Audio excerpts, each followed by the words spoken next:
નમસ્તે વિદ્યાર્થી મિત્રો, આજે આપણે જીનીટ માટે કેમિસ્ટ્રીમાં મોસ્ટ ઇમ્પોર્ટન્ટ એવો ટોપિક જીઓસી કાર્બનિક રસાયણ વિજ્ઞાનના બેઝિક સિદ્ધાંતો ભણશું આપણે. તો એમાં એક છે પ્રેરક અસર, ઇન્ડક્ટિવ ઇફેક્ટ. ઇન્ડક્ટિવ ઇફેક્ટ બે પ્રકારની હોય છે, પ્લસ અને માઇનસ.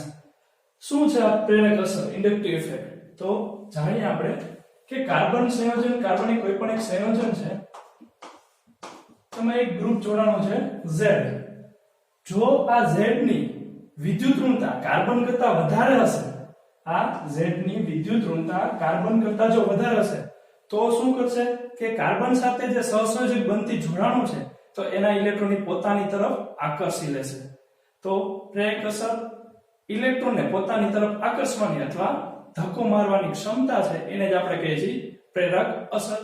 અત્યારે આપણે વિદ્યુત ઋણતાની વાત કરીએ છીએ. કાર્બન કરતા વિદ્યુત ઋણતા Z ની વધારે ધારી છે, તો શું થશે કે આ જે સહસંયોજક ઇલેક્ટ્રોન છે એને Z પોતાની તરફ આકર્ષે છે.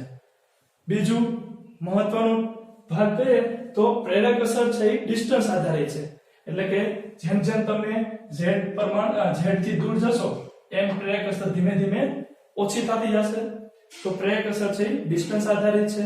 એનાથી ઊંધું વિચારો કે માની લો કાર્બનની વિદ્યુત ઋણતા છે ઈ Z કરતા વધારે વિચારીએ. કાર્બનની વિદ્યુત ઋણતા Z કરતા વધારે છે, તો એવા સમયે કાર્બન કરતા Z અત્યારે વિદ્યુત ઋણ અત્યારે ઓછું છે, તો શું કરશે? ધક્કો મારશે, ઇલેક્ટ્રોનને ધક્કો મારશે. તો આ સમયે આ રીતે આપણે જોશું કે Z છે એ કાર્બનને ઇલેક્ટ્રોનને પોતાનાથી દૂર ધક્કો મારે છે. અને સેમ ઉપરની જેમ જ કે જેમ ડિસ્ટન્સ વધશે એમ જે ઇલેક્ટ્રોનને પોતાનાથી દૂર જવાની ક્ષમતા છે એ ધીમે ધીમે ઓછી થતી જાય છે.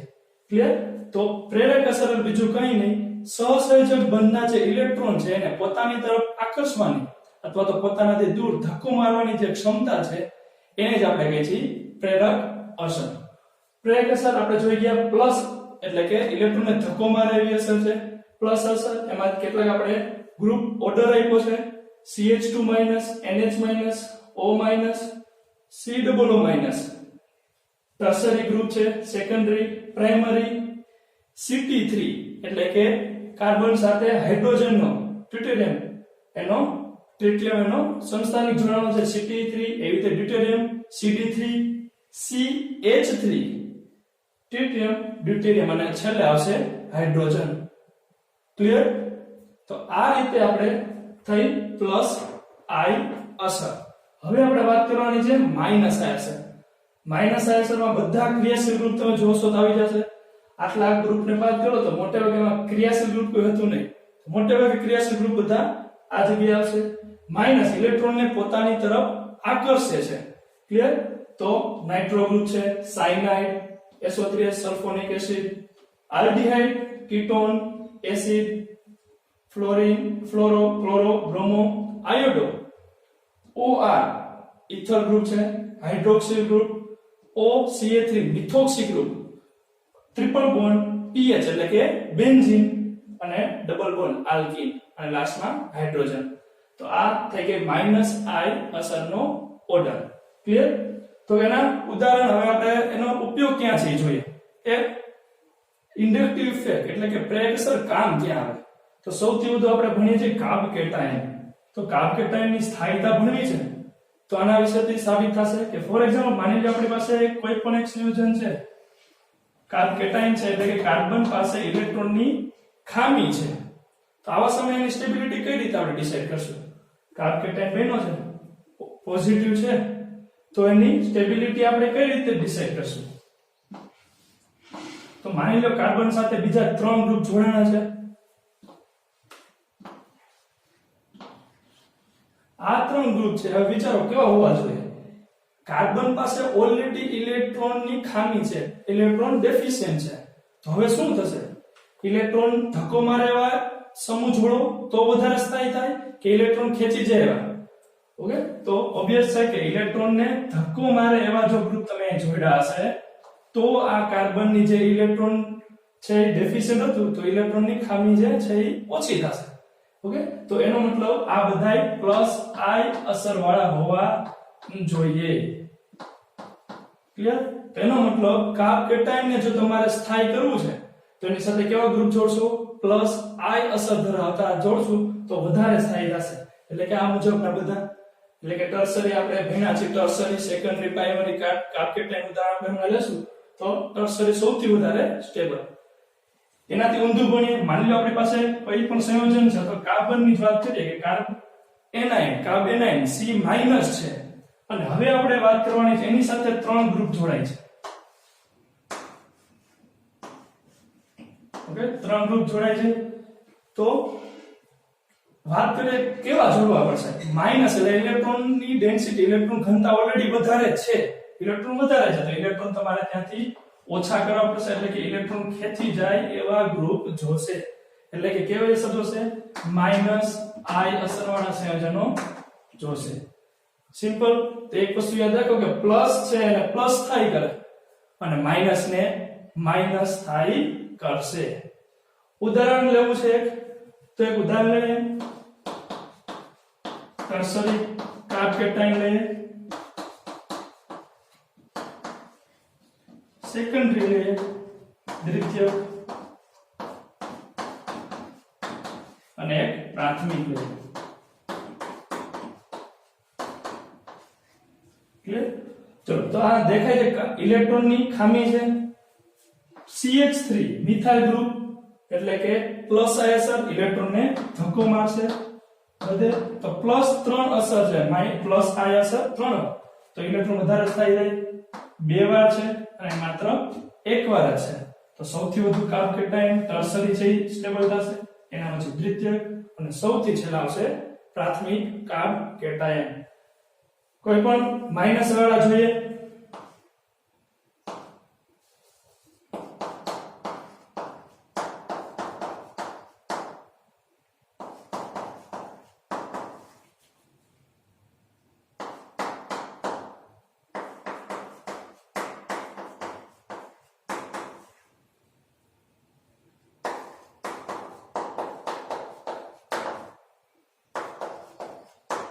ઓકે, એક ગ્રુપ આપણે NO2 જોડ્યું છે, એક ફ્લોરો જોડ્યું છે અને એક હાઇડ્રોક્સિલ કાર્બ કેટાયન છે.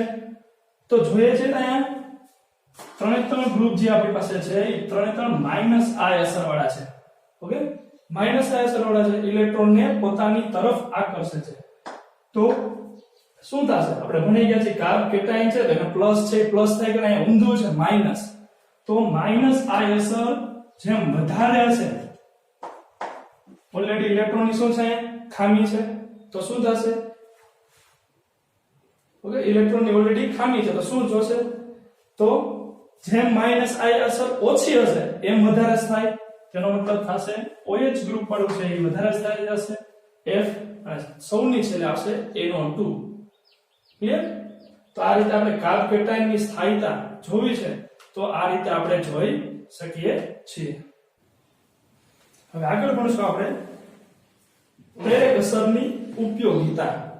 કે પ્રેરક અસરની ઉપયોગિતા કઈ રીતે છે તો આપણે જોયું હતું કે કાર્બ કેટાયન અને એનાયન ખાસ એને સ્ટેબિલિટી સ્થાયીતા જોવા માટે આપણે યુઝ કરતા હોઈએ છીએ કે જો કાર્બ કેટાયન તમારી પાસે છે તો એની સાથે ઇલેક્ટ્રોન ડોનેટિંગ એટલે કે ઇલેક્ટ્રોન પ્લસ I અસર વાળા જે ગ્રુપ જોડાણા છે એ વધારે સ્થાયી કરશે. સેમ જો તમારી પાસે કાર્બ એનાયન હોય તો શું? તો માઈનસ I અસર વાળા ગ્રુપ જોડાણા છે એવી રીતે વધારે સ્થાયીતા મેળવશે. તો અહીંયા એ છે કે આપેલ સંયોજનોને તેમની સ્થાયીતાના ક્રમમાં ગોઠવો. કેટલાક ઉદાહરણ આપ્યા છે જોઈએ આપણે કે કાર્બ કેટાયન છે, અલગ અલગ સંયોજનો આપ્યા છે તો આપણે જોવું પડશે કે મિથાઇલ એના પછીનું કાર્બન છે તો મિથાઇલ ગ્રુપ તો બધામાં કોમન છે, એ સિવાય ક્લોરાઇડ ગ્રુપ છે, મિથાઇલ ગ્રુપ છે અને NO2 ગ્રુપ છે. તો આ ગ્રુપની અસર કેવી થશે?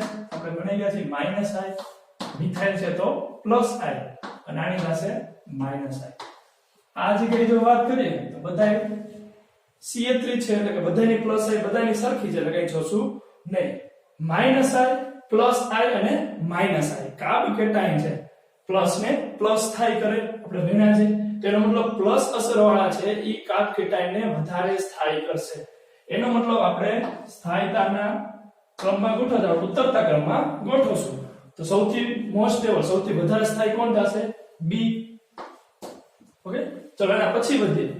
માઇનસ આઈ છે, આ જગ્યાએ પણ માઇનસ આઈ છે. તો આપણે ભણી ગયા કે કોની સૌથી વધારે માઇનસ આઈ હતી? તો NO2 ગ્રુપની. NO2 ગ્રુપ છે સૌથી માઇનસ આઈ વધારે છે.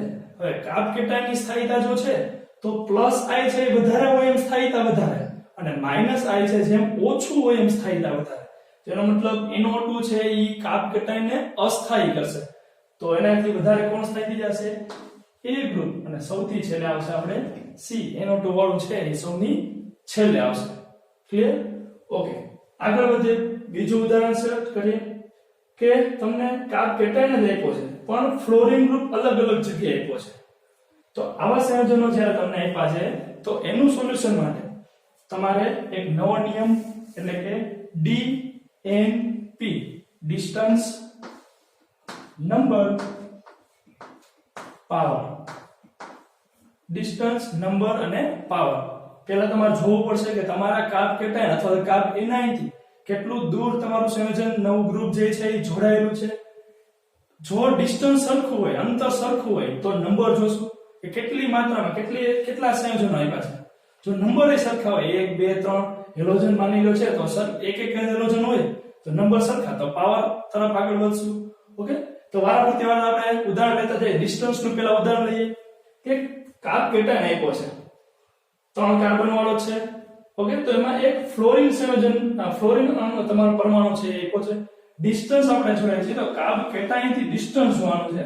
તો જો ડિસ્ટન્સ આમાં સૌથી ઓછું છે, પછી એનાથી વધારે A અને સૌથી વધારે B માં. હવે આપણે ખબર છે F એટલે કે માઈનસ I અસર ધરાવે છે. માઈનસ I અસર કાર્બ કેટાયનને અસ્થાયી કરે છે. એનો મતલબ જેમ માઈનસ I ઓછું એમ સ્થાયીતા વધારે. તો દેખાય છે ડિસ્ટન્સ અહીંયા સૌથી ઓછું છે.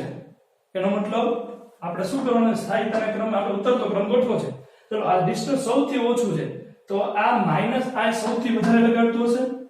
ઓકે, અને માઈનસ I વધારે લગાડશે એનો મતલબ કેવું થશે? અસ્થાયી. તો આવશે C સૌની છેલ્લે. ઓકે, હવે આ બેની વાત કરીએ. ડિસ્ટન્સ જોતા જઈએ. સેકન્ડ, આ સેકન્ડ નો ઉપર છે તો A અને થર્ડ ત્રીજી પોઝિશન ઉપર કોણ છે? F, તો B. ઓકે, તો પહેલા જ કાર્બન ઉપર હતું ડિસ્ટન્સ સૌથી ઓછું, પછી એનાથી થોડું ડિસ્ટન્સ વધ્યું અને સૌથી વધારે ડિસ્ટન્સ. તો માઈનસ I અસર વાળા આની જગ્યાએ જો આપણે મિથાઇલ જોડી દઈએ તો આ ઊંધો ક્રમ થઈ જશે કે આ F ની જગ્યાએ જો CH3 જોડી દો તો આપણો ઉત્તરતો ક્રમ જે છે CAB થઈ જશે. કારણ શું? કારણ કે CH3 જો જોડશું તો એની પ્લસ I અસર હોય અને પ્લસ I અસર છે એ કાર્બ કેટાયનને સ્થાયી કરશે. ક્લિયર? તો માઈનસ I અસર છે એટલે માઈનસ I અસર જેમ વધારે સ્થાયીતા ઓછી. તો ડિસ્ટન્સ આધારિત છે. ઓકે, એના પછી છે નંબર. તો આપણે આમાં ડિસ્ટન્સ નંબર બંનેનો ઉદાહરણનો ઉપયોગ કરશું. કાર્બ કેટાયન છે એનાથી એક કાર્બન આગળ જઈએ. ઓકે, તો જો D સંયોજન પાસે એક ગ્રુપ છે, C પાસે એકય છે નહીં, B પાસે 2 છે અને આની પાસે એક જ છે. કોણ છે પછી વાત કરશું. ઓકે, તો અહીંયા 2 ગ્રુપ જોડાયેલા છે અને બંનેની અસર કેવી છે? Minus I. અહીંયા એક ગ્રુપ જોડાણું છે અને એની અસર કેવી છે? Minus I. અહીંયા પણ એક ગ્રુપ જોડાણું છે અને એની અસર છે માઈનસ I. માઈનસ I છે કાર્બ કેટાયનને અસ્થાયી કરે. ઓકે, તો ડિસ્ટન્સ તો સૌથી અત્યારની વાત કરીએ પહેલા તો સૌથી નજીકમાં 2 ગ્રુપ આ જોડાણા છે. ડિસ્ટન્સ. ઓકે, તો હવે નંબર ઉપર આવશે કે ડિસ્ટન્સ તો સરખા જ છે, બધા બીજા કાર્બન ઉપર જ જોડાણા છે. તો નંબરની વાત કરીએ, એક હેલોજન છે, 2 હેલોજન છે અને 1 હેલોજન છે. તો નંબર વધી ગયા તો અસ્થાયીતા વધી જશે. તેનો ક્રમ આપણે લખીએ તો સૌથી ઓછું સ્થાયી હશે તો B સૌથી ઓછું સ્થાયી. ઓકે, ચલો B આગળ વધીએ. હેલોજન નંબર ડિસ્ટન્સ જોયું તો આપણે તો આ 2 વધ્યા છે. હવે તો આગળ વધો. અહીંયા કઈ ગ્રુપ જોડાણું છે નહીં, જે અહીંયા જોઈએ છીએ તો પાછો હેલોજન આવે છે એટલે કે ડિસ્ટન્સ અને નંબર તો એનાથી ઓછું સ્થાયી એટલે કે ઓકે. ચલો, હવે આ એનાથી વધારે સ્થાયી થયું અને અહીંયા તો ગ્રુપ જોડાણું નહોતું તો ડિસ્ટન્સના આધારે C જે કેવું થઈ ગયું? સૌથી વધારે સ્થાયી થશે.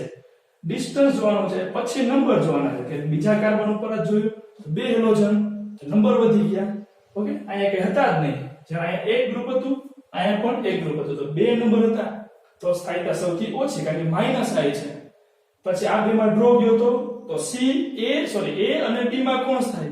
તો આગળ વધ્યા તો મિથાઇલ અને Cl2 અને Cl છે, એટલે કે માઈનસ આઈ અસર આવી ગઈ તો સ્થાયીતા થોડી ઘટી જાય, એટલે A અને એનાથી વધારે સ્થાયી કોણ થઈ ગયું? B. તો લાસ્ટમાં વધે C. ક્લિયર? તો ડિસ્ટન્સ, નંબર અને છેલ્લું છે હવે પાવર. ડિસ્ટન્સ, નંબર અને પાવર. ડિસ્ટન્સ એ સરખું હોય, નંબર એ સરખા હોય તો આપણે એની ક્રિયાશીલતા એટલે કે પાવર ઉપર આવી જશું. જોઈએ આપણે. ઓકે, CH2 ગ્રુપ એના પછીનો કાર્બન લઈએ તો બે ગ્રુપ જોડાણા છે અને બંનેની અસર છે -I. એક જ ગ્રુપ જોડાણું છે અને એની અસર છે -I. આમાં પણ એક ગ્રુપ જોડાણું છે, એની અસર છે -I. બે ગ્રુપ જોડાણા છે અને બંનેની અસર છે -I. ઓકે, જો હવે ડિસ્ટન્સ સરખું, બધામાં બીજા કાર્બન ઉપર કંઈક ને કંઈક જોડાણો છે, ડિસ્ટન્સ સરખું, નંબર ઉપર આવી તો બે ક્રિયાશીલ ગ્રુપ જોડાણા છે અને આમાં બે જોડાણા છે. તો પહેલા એની જ વાત કરશું, આ બે ની પછી વાત કરશું. નંબર સરખા, બેયમાં બબે તો પાવર ઉપર આવશું. ડિસ્ટન્સ સરખું, નંબર સરખા, હવે એવા પાવર ઉપર. બે હેલોજન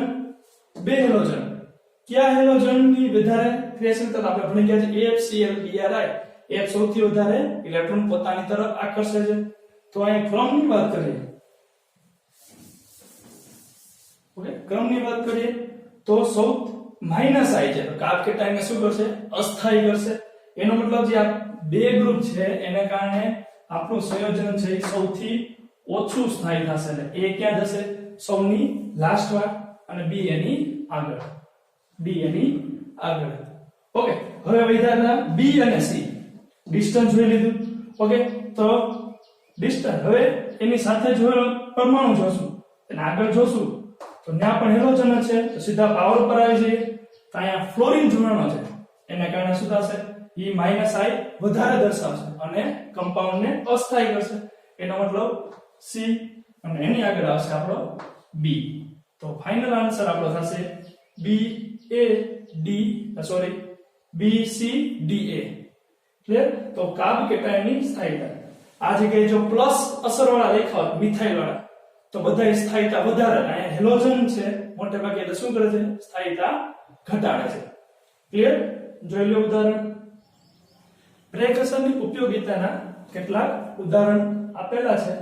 તો કાર્બ કેટાયનની સ્થાયીતાના ક્રમમાં, ઉતરતા ક્રમમાં ગોઠવેલા છે, જેના આન્સર પણ પહેલી બાજુ આપેલા છે.